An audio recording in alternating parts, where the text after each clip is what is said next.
السلام علیکم ورحمۃ اللہ وبرکاتہ۔ جہاد اور دہشت گردی میں فرق کیا ہے؟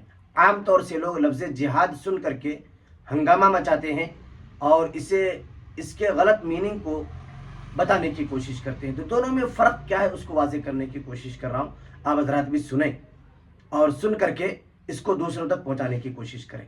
حضرت مولانا سجاد صاحب نعمانی دامت برکاتہم، بہت پہلے کی بات ہے، ممبئی میں ایک پروگرام ہوا تھا۔ اس پروگرام کے اندر مسلمان بھی اور غیر مسلم بھائی بھی شرکت کیے تھے۔ حضرت والا کا وہاں پہ بیان ہوا۔ بیان ہونے کے بعد تھوڑی دیر کے لیے سوال و جواب کا وقت دیا گیا کہ اگر کسی کے ذہن میں کوئی سوال ہو تو وہ سوال کر سکتا ہے۔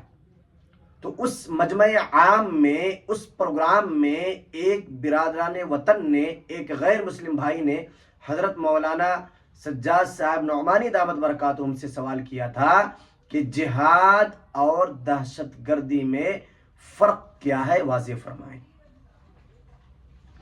تو حضرت مولانا سجاد صاحب نعمانی دامت برکاتہم نے بڑے ہی اچھے انداز میں جواب دیا تھا کہ جہاد نام ہے دہشت گردی ختم کرنے کا۔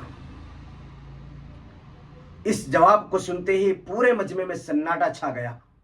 مجھے لگتا ہے کہ آج بھی اس جواب کو دہرانے کی ضرورت ہے، اور جو لوگ لفظ جہاد کو لے کر کے ہنگامہ مچائے ہوئے ہیں ان تک اس جملے کو پہنچانے کی کوشش کریں تاکہ انہیں بھی سمجھ میں آ جائے کہ لفظ جہاد جو ہے یہ کوئی الگ معنی نہیں بلکہ دہشت گردی کو ختم کرنے کا نام جہاد ہے۔